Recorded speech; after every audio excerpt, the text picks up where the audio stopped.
जो वस्तुएं हैं प्रकृति में विराजमान है उसका हम कम से कम दोहन करें, यानी आने वाली पीढ़ी को उसको ये करें। उसके अलावा हम सब ऐसी व्यवस्था पर भी ध्यान देने वाले लोग हैं कि ऐसी व्यवस्था को मिलने वाली है तो प्रकृति विश्व को अनवरत देते रहे, ऐसी व्यवस्था के तहत काम कर रहा है। तो इस नाते आप देखेंगे कि हमारी जो चिंतन शक्ति है उसका विज्ञान में भी दिखता है। अभी मंगल ग्रह पर जो जाने का अनेक देशों ने अपना मंगल ग्रह पर अमेरिका नासा वगैरह ने किया, लेकिन जो इसरो ने किया था आप 400 करोड़ के लागत से विश्व में सबसे कम लागत का अगर मंगल पर यान भेजने वाला अगर कोई देश है तो भारत है। चंद्रायन भी भेजा है तो सबसे कम लागत पर भारतीय तकनीक के साथ। तो ये क्या है, ये हमारी चिंतन शक्ति है। हमारी चिंतन शक्ति हमें कहाँ से मिली, तो हमारे संस्कारों में, हमारे संस्कार जब भारतीय संस्कृति जो ऋषि मनुष्यों ने अपने वेद वेदांत और वेदांग में जो लिखा है उसका जब श्रवण करते हैं, उसके घरों में बिना श्रवण किए भी माता बहने पिताजी इत्यादि के द्वारा मिलता है। जैसे शाम का समय अगर कोई पत्ता पौधे या पेड़ से पत्ता टूट लेता है तो तुरंत उसको डांट मिलती है, तो थोड़े बिना मतलब का। इसका उद्देश्य क्या है, इसका उद्देश्य प्रकृति के साथ छेड़छाड़ नहीं करना, जितना जरूरत है उतना ही लेना। लेकिन पश्चिम के देशों में क्या है, जो भी चीज बनाए हमारे लिए उसका जितना उपभोग कर सके हम कर रहे हैं। लेकिन अपने यहाँ क्या है, जितना जरूरत है उतना करो और आने वाली पीढ़ी को भी देकर के जाना है।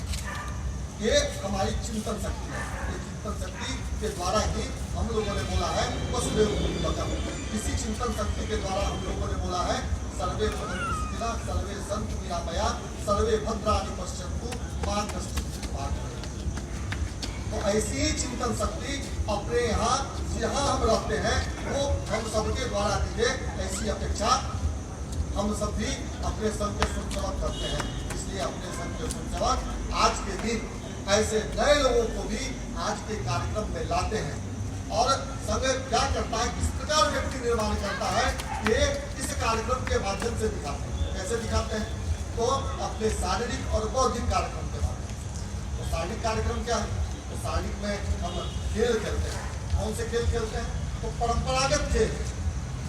कैसा परंपरागत खेल, तो ऐसा खेल जिसमें विषु प्रवृत्ति को जन्म देने वाला खेल।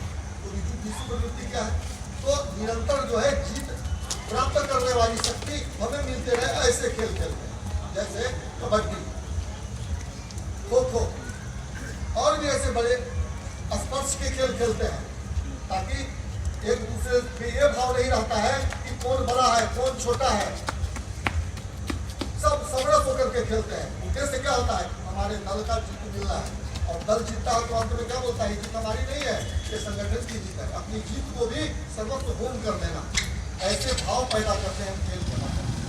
कहते हैं कि जब भारतीय सैनिक जर्मनी के खिलाफ अंग्रेजों के अधीन था, तो यहाँ अंग्रेज के अधीन होने के कारण भारतीय भी सैनिक को लड़ने जाना पड़ा था। तो जर्मनी में जब जर्मनी के साथ युद्ध हुआ था तो भारतीय सैनिक युद्धबंदी बना दिए गए। तो हिटलर उन लोगों को अलग जेल में रखा था।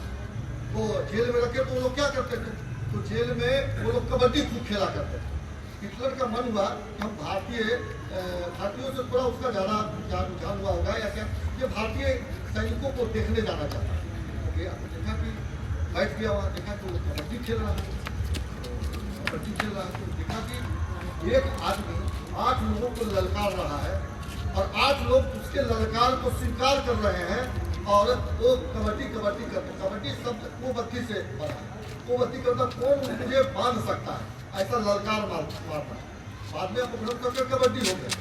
कोबड्डी करते जाना और इतने ललकारना और 8 लोगों को उसके द्वारा दिए गए जो संघर्ष के चैलेंज है उसको स्वीकार करना और फिर उधर से जाना। बोला किससे बड़ा तो कुछ साहस का खेल हो ही नहीं सकता। अब हम सबको पता है कि बात के काल में ओलंपिक में भी कबड्डी को शामिल किया। ऐसे भी खेल हमें नहीं लगता है कि खेल के माध्यम से हमारा निर्माण होता है, लेकिन वास्तव में आप देखेंगे कि अगर निरंतर आने वाला स्वयंसेवक है और 1 घंटे की शाखा अगर आता है तो उसमें जरूर आप परिवर्तन करें। इसी प्रकार से आगे अष्टबिंदु है बौद्धिक खेल जो संगीत शाखाओं में होते हैं। उस अष्टबिंदु के द्वारा हमारा निर्माण होता है। अष्टबिंदु क्या है? हम समझ सकते हैं, ध्यान में नहीं है। जब आप अभी भी बैठे होंगे तो आपके पास सामूहिक के बीच हुआ होगा, हम सब गुनाए गुनगुनाए सबका लय एक समरस बना है, सब एक मतलब कोई ऐसी बातें संघ का स्वयंसेवक अगर आप हैं तो कोई ऐसी बातें राष्ट्रीय और राष्ट्रीय बातें आती है तो दक्षिण का जो स्वयंसेवक जो बात बोलेगा वही बात आपको बिहार में रहने वाला भी स्वयंसेवक बोलेगा। कारण क्या है? सांघिकता का भाव। ऐसे सकारात्मक ऊर्जा हमारे द्वारा होता है कि सब एक दूसरे में सांघिकता के भाव के कारण हमारा विचार भी एक दूसरे से मेल खाता है। तो देखिएगा सामूहिक गीत करते हैं, उसके बाद क्या करते हैं तो सुभाषित, कोई ना कोई सुभाषित हम लोग दोहराते हैं। जैसे बोलते हैं, बोला जाता है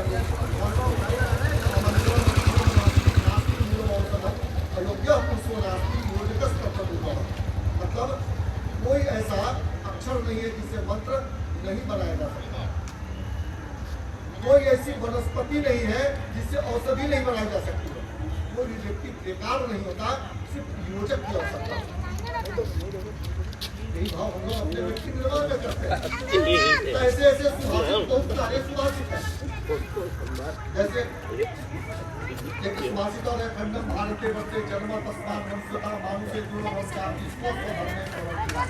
भारत वर्ष में जन्म लेना कठिन है, इससे कठिन है मानव रूप में पाना सबसे कठिन है अपने अपने कर्म में थोड़ी। ऐसे हम कहाँ से सीखे? इसी शाखा में अभ्यास करते करते करते करते ऐसे 10-50 सुभाषित याद हो जाते हैं। वो सुभाषित को अपने जीवन में जब अंगीकार करते हैं उसका प्रभाव समाज में दिखता है, तो समाज को लगता है कि जो भी काम करेगा व्यक्ति स्वयंसेवक है, अच्छा काम करेगा। ऐसे सुभाषित है, ऐसे अमृत वचन महापुरुषों के प्रेरणादायी कथन जो हमें मार्ग देता है, आगे चलने को दिखलाता है, जब वो याद हो जाता है। फिर आगे ये तो 3 बिंदु है, चौथा है बोध कथा। ऐसे प्रेरक प्रसंग, जो प्रसंग हमारे जीवन को बदलने में काम आता है। ऐसे 4 जो अभी बिंदु बताए, सामूहिक गीत, सुभाषित, अमृत वचन और बोध कथा, ये शाखा स्तर पर हम लोग करते हैं। ये शाखा के स्वयं शिक्षक के द्वारा तय योजना के तहत होता है।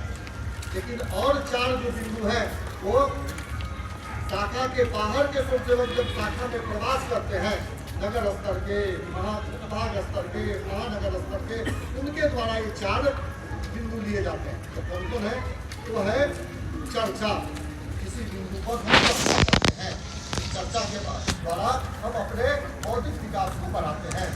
कुछ ऐसे सकारात्मक समाचार जो देश विदेश और मानव समाज के लिए आवश्यक है, ऐसे सकारात्मक समाचारों की समीक्षा करते हैं। तीसरा है बड़ी कहानी, कोई महापुरुषों की बड़ी कहानी हम शाखा के माध्यम से बड़ी कहानी करते हैं ताकि उन महापुरुषों के बारे में जानने को मिले। जैसे हमारे लिए ऐसे बहुत सारे महापुरुष हैं जिनके बारे में हम पुस्तकों में भी नहीं पढ़े, लेकिन ऐसे महापुरुष हैं महानगर में जो 45 नगर है, उसमें नगर में ऐसे महापुरुष का नाम है, जैसे लाची